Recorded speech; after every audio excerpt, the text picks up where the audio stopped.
Welcome to At Issue. My name is H. Wayne Wilson, and for the next half hour we have the pleasure of talking with the leaders of Bloomington and Normal. The mayor of Normal is with us to talk about many different issues, and he is Koos. Chris, thank you so much for joining us as always. Always a pleasure to be here. And also with us, the mayor of Bloomington, Illinois, Tari Renner is here. Thank you so much for joining us again. Once again, always a pleasure. And we'll start with city manager news. Both communities are losing their city managers.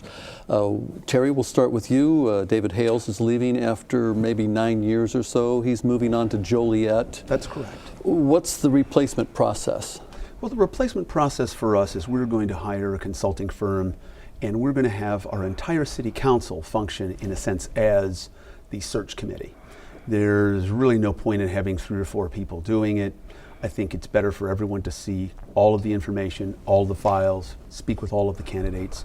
And so that could take as long as around 6 months. Depends on how long the entire process unveils. But it's no less than 4 months, more likely around 6 months. And with his move to Joliet, that means that you'll probably have to have an interim, and you have selected an interim. We have selected an interim who starts as of tomorrow.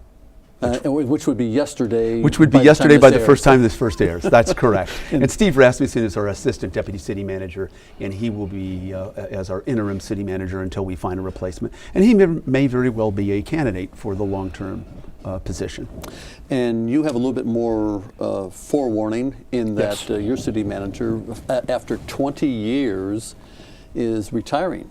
That is correct, and we have an unusual situation that we've only had 2 city managers in 42 years of government, and that's quite unusual. Mark has decided to retire. He's going to take things easy and pursue some other activities that he's interested in. We have begun a search process. In fact, the national search application period closes in a few days from now. And we'll start analyzing the applicants and see where we go. Mark Peterson is his name. Mark's been on the show before. Yes. And so congratulations to you, Mark.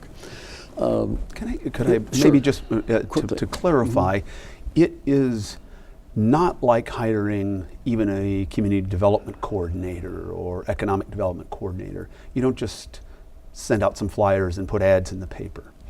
To run a $215 million a year operation like in the city of Bloomington is a very unusual process, and it does require most major metro areas hire some form of a search firm in order to help them. In fact, we may even wind up using the very same search firm that Normal used. Okay. You had the opportunity to go on the trip down to Conway, Arkansas. I did. And what did, we have lots to talk about, so Sure. in brief, what did you come back with? What I came back with was a community, public sector and private sector, that was united to a common goal for economic development in their community. I was very impressed with the takeaway on that. The engagement of the private sector with the public sector to make Conway a better place was very apparent. The difference between our community and theirs is the EDC director and the chamber director are the same person. And that was the case in Bloomington Normal for many years, but is not now. A very strategic and entrepreneurial individual, and he has huge support from the private sector. And that was the important takeaway for me. So with that in mind, might that lead to some conversation between the two communities on shared experiences, shared ventures? Absolutely. In fact, it already has. I think the one thing that's clear is leadership matters. And I think we need by leadership from the private sector, leadership from the public sector. And if you've got 2 communities, whether it's Conway, Arkansas and Little Rock, whether it's Bloomington and Normal, if you work together, you can make sure that all boats float, that the quality of life in both communities is improved. Give me an example of cooperation that might happen in the future. 911 fire communication and emergency response times. If you're having a heart attack, you don't care that the truck outside says Bloomington or Normal. You want somebody there to help you. And particularly in the northeast part of Bloomington, northeast part of Normal, we have some of the very same problems. And so that's something that's very costly. That's something that we might very well be able to work out by an intergovernmental agreement. And Chris and I talked about that actually the 2 days after I was initially elected 4.5 years ago. And that's continuing to be a problem. And so that is one of many kinds of issues where we can work together. If we had a shared sales tax, for example, and again, I don't know if we could work out all the details, but if we could work out the details, then it wouldn't matter when somebody came to town which side of Division Street they located on. So we could say to somebody, you've got a good idea, where would you like your business to be? What's the optimal location in our community to serve our community for you to get the maximum profit, the maximum number of jobs? And that's what I think is really critical for both Bloomington and Normal, to act as one community when it comes to public safety and when it comes to economic development. There are examples of shared efforts between Bloomington and Normal, but the question of the sales tax never really progressed the last time it was brought up. Is there a change in atmosphere now? I think there is. I think there are people on both councils that said, well, obviously we didn't get a discussion going, but the people that were promoting this never said, well, that's the end of that. They said we just need to relax, take a breath, and let's revisit that again. And I think within the next 6 months to a year, there will be an opportunity to start that discussion again.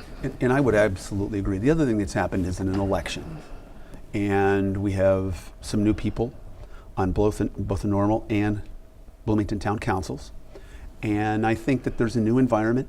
And frankly, if we can have a victory, and by a clear victory, such as a 911 communications agreement, I think that's the beginning of establishing more trust and communication for us to have some kind of economic development agreement. And it might even be more than shared sales tax. I think that there can be any number of things. We would also be a model for other communities to follow, not just throughout Illinois, but throughout this region and throughout the entire country. Let's talk about, we're talking about sales tax. We probably should just mention Portillo's. Mm-hmm. The town of Normal put over a 10-year time frame, $1.8 million That's on the correct. line in terms of rebate. Mm-hmm. And I know it's early in terms of sales tax returns, but what is the initial takeaway from that? Well, the initial takeaway, we've seen just a few weeks of sales tax activity, and it was certainly larger than we projected, and certainly larger than Portillo's projected in terms of business. Now we're gonna temper that with saying that's a new business that's open. There's a lot of exuberance, a lot of pent-up demand for that product. So until we get about 4 months of sales tax data on Portillo's, we're not sure where it's going to be, but we projected conservatively as a town when we put this deal together, much more conservatively than Portillo's projected, about a $4 million gap between the two numbers. You were projecting? We were projecting about $8 million a year, and Portillo's thought that they would do $12 million a year out of that location. That's a lot of Italian beef and hot dogs. Yes, it is. Throw in a chocolate cake too. Now we know. And shakes. Mm-hmm. Although we've got good shakes in Bloomington too. Enough of the commercials. I know. I didn't say anything there. Let's go to one other issue and I know you weren't on the Conway trip, but one of the suggestions out of Conway was that they have an at-large council. That's right. And you have aldermen that represent districts. That's correct. No at-large. We currently have, unlike Normal, Normal has 6 council members elected at large, plus Mayor Koos.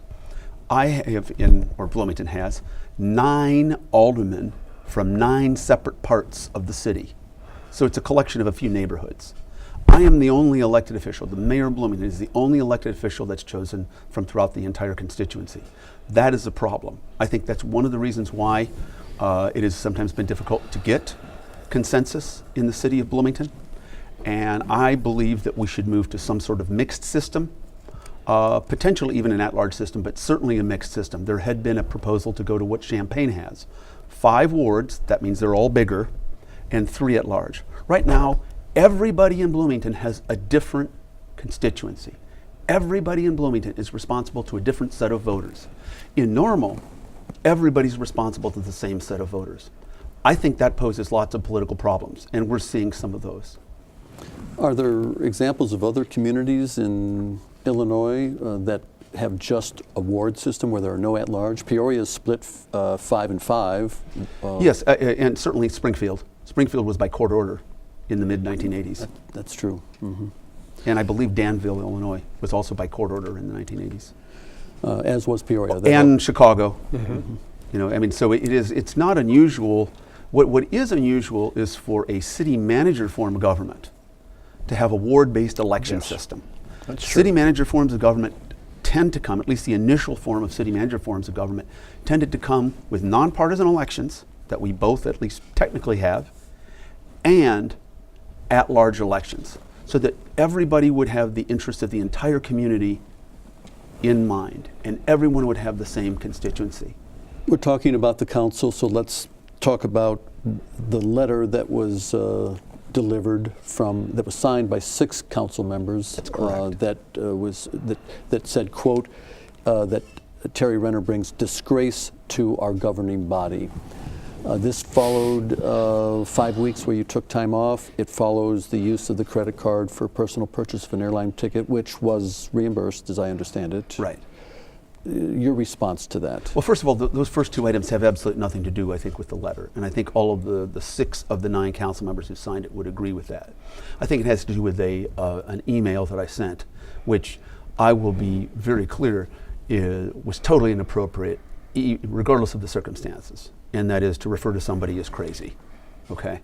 And so, regardless of the backdrop, that was inappropriate. What I wish would have happened was that this letter would have been given to me as a letter rather than feeling like I was blindsided, because the only thing that I could say, and this is a virtual quote, was, well, I'm sure there are things in this letter that I agree with. I'm sure there are things in this letter that I disagree with. Thank you. That's a virtual quote, and you can go obviously to the information online. So I felt like, in a sense, I was hit blindside by it. But at the end of the day, I'm certainly not going to excuse using that word, regardless of the backdrop. This happened to be somebody I've had 5 years worth of harassment with, and I shouldn't have referred to him that way. Maybe goofball. It's hard to get in trouble to call somebody goofball as opposed to crazy. I'll leave that up to the interpretation of the listener. Absolutely. Does that answer your question? Yes, yes. Okay. And just for clarification, the $1,800 or so on that sister city trip, that's been reimbursed? That was reimbursed over 2 months before we left. And so that's why this was, and actually I did misspeak.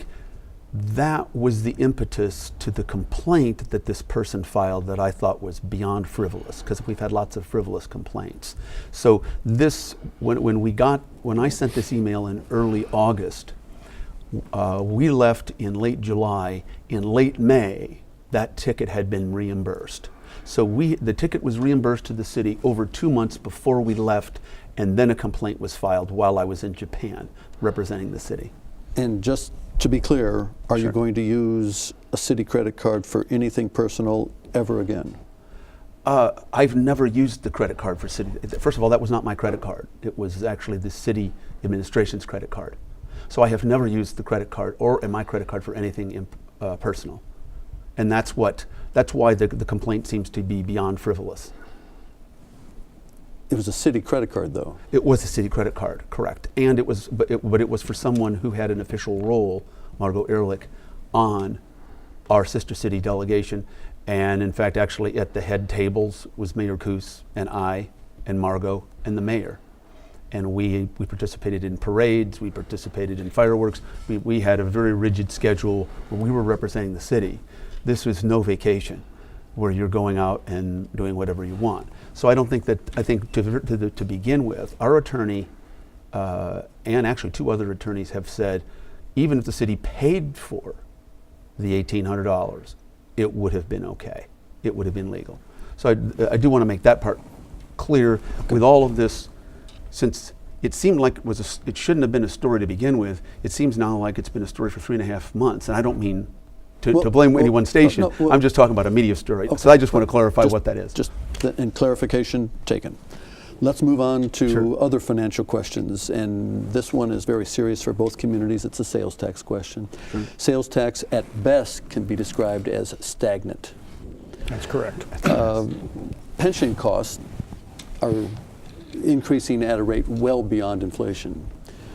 Sales tax you can't really do a lot about because internet sales are increasing at about 15% clip. Sales tax or box stores are about 2%.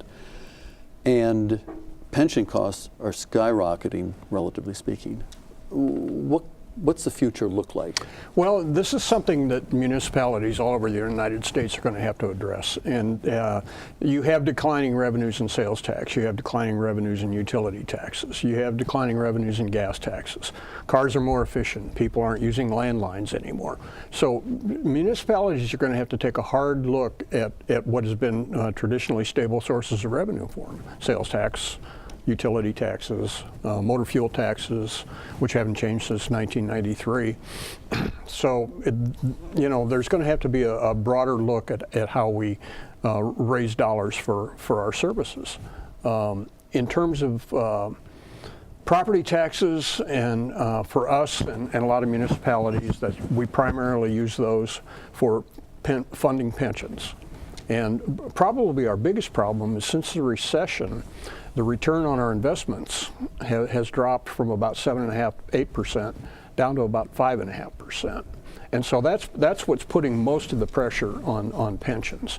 Now, if the economy were to turn around, stock market's great, but municipalities have got no business being in the stock market. It's too volatile. But traditional investments are just not returning the interest rates, and this is affecting communities all over the United States. So that's one thing that we look for improvement in the future. We're also, in our public pensions, are looking at a two-tiered process. The state of Illinois finally woke up and said, this is unsustainable. But that's probably the benefit of that is 20 years down the line. We think about 10 to 15 years, but Okay. point taken. Okay. And I would absolutely agree with every single preposition that my distinguished colleague Chris Koos has said. In fact, he put it very, very well. The only difference in the two cities would be we do not use property taxes specifically for pensions. We have earmarked funding for pensions. We have a public utility tax that we increased that's specifically earmarked for pensions. And actually we have an award for our pension funding. So pensions at this point, because we've got dedicated revenue sources, aren't our main problem. Our main problem, frankly, is labor costs going up. And that is, obviously that part of that is pensions, but I mean essentially just the costs of healthcare and the cost of salary increases. And those may only be about 2% and a fraction, let's say. But when your sales taxes are, as you put it, at best, flat and actually perhaps slightly declining, you've got a structural deficit. Now, and there is something on the sales tax horizon that stuck at the federal government. The Senate, in a bipartisan manner, passed what was called the Marketplace Fairness Act, which allowed governments to collect sales tax dollars based on internet sales that were made or delivered to their community. In other words, you buy item X from Amazon and you pay the Peoria sales tax rate, and Peoria gets their share of that sales tax.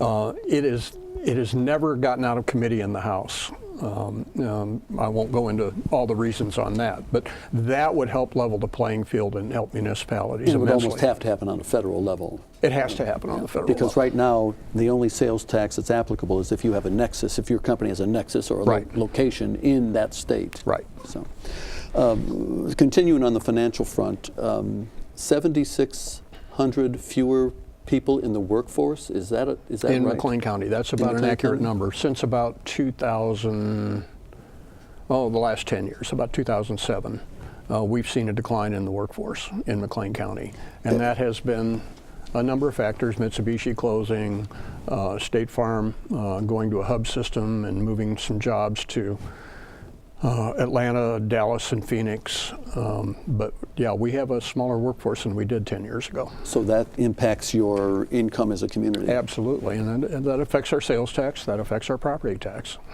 So just for clarification, people sit there in their living rooms and they're saying, well, wait a minute, you've got the lowest unemployment rate of any municipality in the state of Illinois. And we always have. But so you've got a low unemployment rate. In a declining workforce, what that's telling you is when people lose their jobs, they're leaving the community. Let's turn to some structures in downtown Bloomington, the Creativity Center, the Center for Performing Arts. Is Bloomington looking at getting out from, let me use the term, getting out from underneath the Creativity Center? I think there has been some discussion about getting out from underneath the Creativity Center, as you have put it. I don't think that that's anywhere near a majority. Let's be clear. I think the BCPA and the Creativity Center should be understood as a group. They're right across the street from each other. They have a great deal of affinities, and they're right on Route 66. Right, they have a strategic location. They lead right into soon to be new, whatever we put on the old Electrolux facility, the TIF district. So it's a critical location. It's really important for us, for Main Street itself and Route 66 visitors traffic, to make sure that that whole area is a source of economic growth. And so the Creativity Center is our building, that is the City of Bloomington's building. Some suggested it has been underutilized, some have talked about closing it down. I would veto any attempt to close down the Creativity Center. I strongly support the Creativity Center as not just an asset to our community and to arts, but to economic development and to that strategic corridor. Despite the cost? Which would, at this point, would be minimal, because they have $1 million. They're on track to raise another $1 million of private money. So that this is a little bit like the zoo. The zoo raises a large chunk of their money from the private sector. But the thing is, in order to raise money from the private sector, you've got to be able to trust that the City of Bloomington is going to do their part. So if I don't know what the multiplier effect would be for every dollar we put into a Creativity Center, but let's say it's just 1.25 to 1, all right?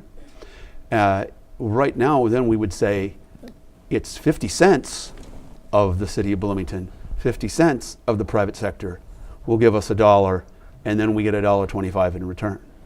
So I think just by simple math, if you called it something else other than the Creativity Center, kind of like the flamingos at the zoo, it probably wouldn't be a serious economic development question. You'd realize this is a really good investment.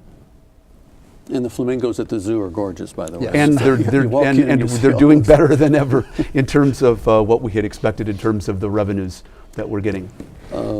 Let's talk noise issues.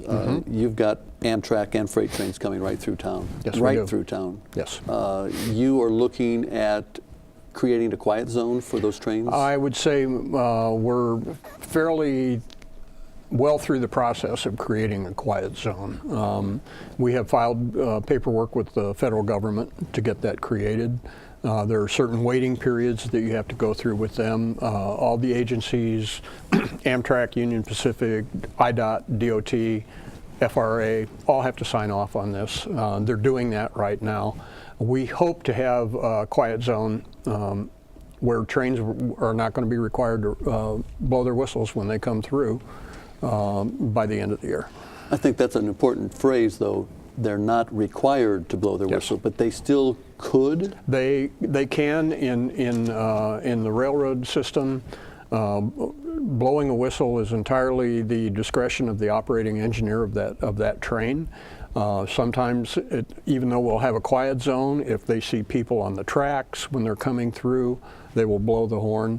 When Amtrak stops at the station and loads passengers and unloads passengers, when they leave the station, they give a couple of toots to let people know that the train is now moving.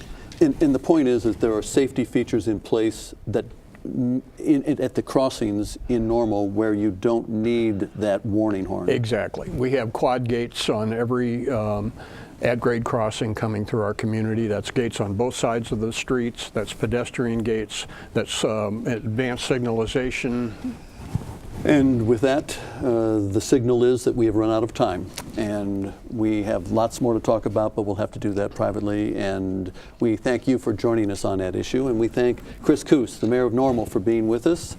And It's always a also, pleasure. thank you to Tari Renner, the mayor of Bloomington, Illinois. Thank you, H. And once again, thank you all for joining us. We'll be back next week with another edition of At Issue, when we'll be talking about senior citizens issues. 1 in 5 senior citizens is still working. We'll talk about the impact of that next time on At Issue.